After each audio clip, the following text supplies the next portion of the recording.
Hey guys, how are you guys doing? Happy Monday.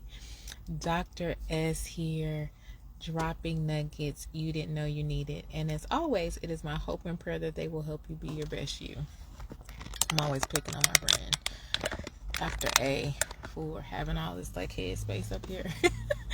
I just want to pop on really quickly to kind of do an extension of the video that I did yesterday. So if you did not have a chance to watch yesterday's video, I know the cover shot has me looking crazy. I don't appreciate Facebook for snatching the ugliest part of me when I'm talking, but nevertheless, I was talking about the biblical definition of humility, and it is the Hebrew word anava, and it means to take up your God-given space. Nothing more, nothing less, but take up all of the space that God has given you.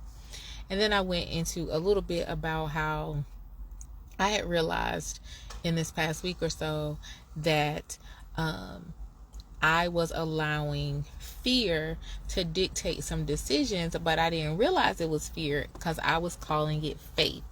I was masking it as faith.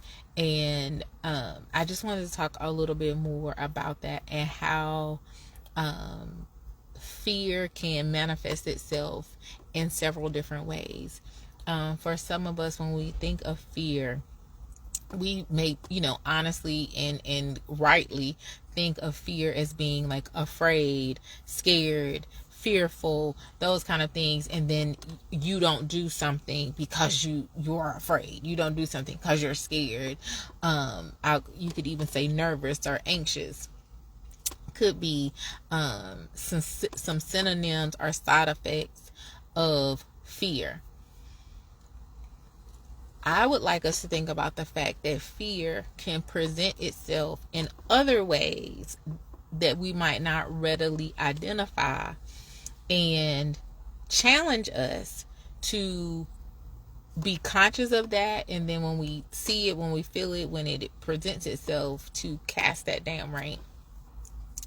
So I'm going to share some stories about the times that I have in the past gone into private practice, and the fact that I am stepping into that arena again, and how in each one of those times fear has presented itself, but presented itself differently. And hey, you guys, if you pop on, say hey so I can say hey back.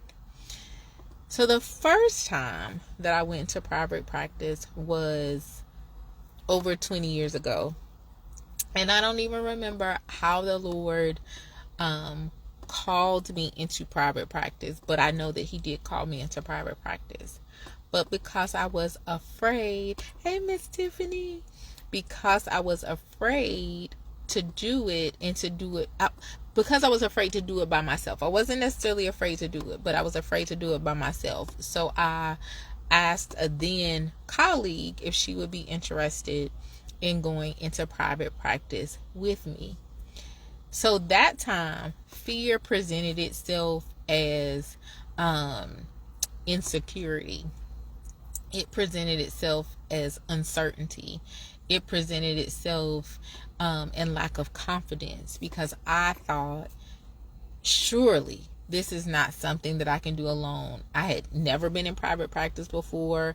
I had only at that time been in the field for maybe like 5 years, and it just seemed daunting to go into private practice by myself. And so I didn't initially go into private practice by myself. I asked this other person if they wanted to partner with me, and that did not work, right? We didn't actually end up going into partnership together. We ended up getting a job somewhere where we both were offered jobs, but she was offered a supervisory position over me, and of course this air conditioning unit came on while I'm out here. And so I felt some kind of way about that. And the environment where I wasn't happy, and God politely tapped me on the shoulder and said, I told you to go into private practice. And then I was like, okay. And I did. And I did it for like a year or so.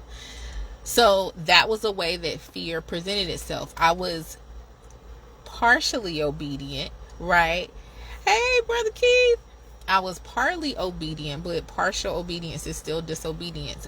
But that happened because I was afraid. But I wouldn't have called it there. I called it that. I would have called it the insecurity, or just the uncertainty, right? So that was one of the ways that fear manifested itself. The second time that I went into private practice, so I did private practice for about a year or so. Then I moved to Houston for almost a year, and then I moved back to North Carolina. And when I moved back to North Carolina, this was in like 2005. I moved back, and one thing about me, I'll be leaving jobs and popping around, and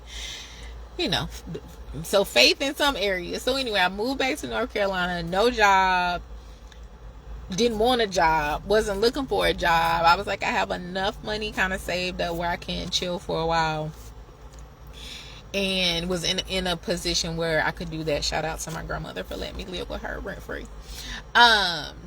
And so I had a friend who was working at a job that company was getting ready to go out of business, and she felt like those clients were going to need a therapist. And so she was encouraging me to go back into private practice. And I was like, no, that's not really for me. That's not really what I want to do.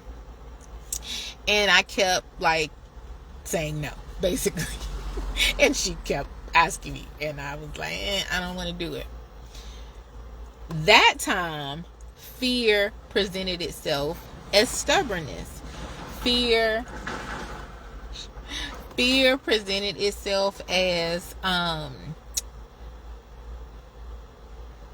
it's a word. It wasn't like nonchalant, but it was very like I disregarded basically what the Lord was saying. But it was fear. It was like I tried it before. I don't feel like it was as successful as I would have liked it to be. So no, that's not for me, right? So it was that hesitancy, right? And just like standoffishness. But it was really fear. I never said I'm afraid to do it, but it was I don't know if that's for me. I don't know if that's the Lord. So that was just another way that fear showed up in my life in that particular season. Nevertheless, I ended up getting back into private practice. The transition was smooth, finding a office space, and well, I hope that's a good thing.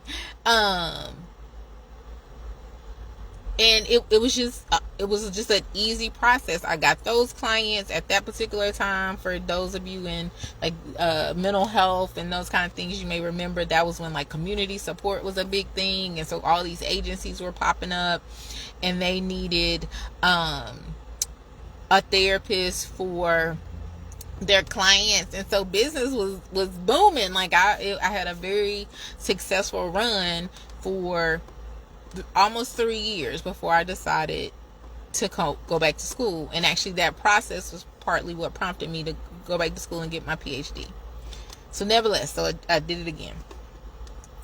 So now, as those of you who know me, you know that I have been in St. Louis, got my PhD, am currently an associate professor, and it was like the job I didn't know I needed. But periodically, I get this little inkling to go back into private practice, or to do some private practice. And I'll like talk about it and present it a little bit. I'll talk about it and tell a couple of people. I'll talk about it, maybe make a flyer. But I don't actually do it, right? So in this past week, as I'm thinking about this, past couple of weeks, but really the past week is when it dawned on me that it's actually fear. I realized that this time around, fear was manifesting as faith. And you may be saying, like, how is that? And I tried to give an example last night. But it's almost like, so I read this book I can't remember if it was God Chasers or the Prayer Jabez or one of those books a while ago. And I remember, did I say God Chasers? I'm sorry. Really good book, by the way, if you've never read it. But whatever book it was, they gave the example that faith is like when a little kid goes on the slide that's too big for them. They could go on the little kiddie slide, but they go on that big slide because they know that their father is there to catch them. If they jump, their father is there to catch them. And the author was like, that's how faith is. Like, our Father is ready for us to jump out, to step out on faith. And I realized that instead of using faith as this catalyst to jump out, I've been using faith as this safety net. Do you see the difference? So I'm like, I could do it, but I want to make sure I hear the Lord. I could do it, but I want to make sure I'm in his timing. I could do it, but so last night I mentioned like stand still and see the salvation of the Lord, or those kind of things. And again, all of these are not bad things. These are things as good Christian believers we should do. We should fast. We should pray. We should make sure we're hearing from the Lord. We should make sure we're moving God's timing. And so I'm not saying to not do those things. I'm not saying that those things are bad. What I am saying is, for me, I was using them as a crutch. I was using them as a safety net and calling it faith. But it really was fear. Because if I was really walking in faith, I would have identified God has spoken to me about this before. And every time it's been his will, it's been his timing, it's been what he desired me to do. And eventually I do it and it's fine. Versus me being like, I don't know. I have this security. I have this safety net. I'm standing in faith, God. And God is like, no, if you were really standing in faith, you would do what the heck I said to.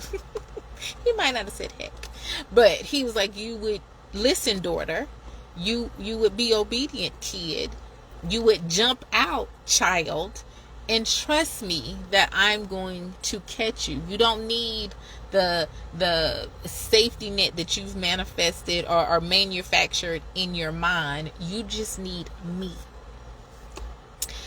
So I say all this to say, one, if this is ministering to you, if this is talking to you, if this is convicting you, if this is shedding light on the possibility that you need to think a little critically about how fear may be manifesting in your life, then good. Everything I do, I want it to challenge you. I want it to encourage you. I want it to inspire you. I want it to motivate you. I want it to give you that little kick that you need, that nudge that you need, that push that you need. And so think about it. Are you allowing fear to manifest in some way that doesn't look like fear? So because it doesn't look like fear, you haven't identified it as fear, and then you haven't cast it down. Because the Lord has not given us a spirit of fear, of timidity, of cautiousness, to not move forward in faith. But he's given us a spirit of power. He's given us a spirit of love, and he's given us a spirit of a sound mind or self-control. So that's the first thing. If this resonates with you, then I encourage you to do some reflection and then address that spirit of fear that is manifesting in your life.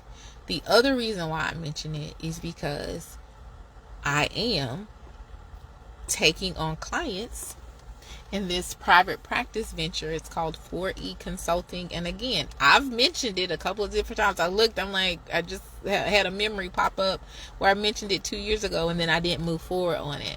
But I am moving forward on it this year. So if you are a person who you're dealing with fear, you're dealing with needing a accountability partner, if you are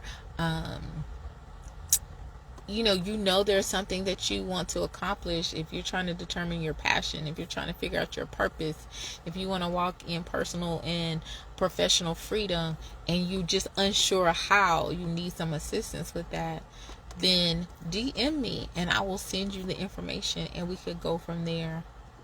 It is a reason why God has been stirring this up in me. It's a reason why there's, I won't say an urgency, but it is important, right? Because there are things that he needs us to do and we can't do it if, to go back to yesterday's video, we're not taking up all the space that we need. So this is an area that God has equipped me. This is an area that God has blessed me. This is a area where like this makes me happy. It makes me happy to see people encouraged and exhorted and educated and then execute the things that they are desiring to do. And so I want to take up all of the space that God has given to me and use all of my God-given talents. And I want to, in turn, help you do that as well. So if yesterday's video, if today's video, if any, upcoming posts or events that are coming up that are centered around 4E Consulting are ministering to you or pricking your spirit, then DM me and we'll go from there. So I just wanted to share this on this Monday. I hope that you enjoy the rest of your Monday. It is a absolutely beautiful day here in St. Louis, like ridiculously beautiful. The temperature is right. It's not 100 degrees. It's not like, it's beautiful. So if you haven't been outside today, go outside, get you some vitamin D, get you a few steps in, tell the Lord thank you, and I love you. So reach out to me. In fact, I have a new email address. So not only can you DM me or comment on this video, you can email me at hello@drsha-lai.com to inquire about 4E Consulting and how we can help you birth your purpose. All right. So I love you guys. Enjoy the rest of your Monday and I'll talk to you soon. Be blessed. Dr. S.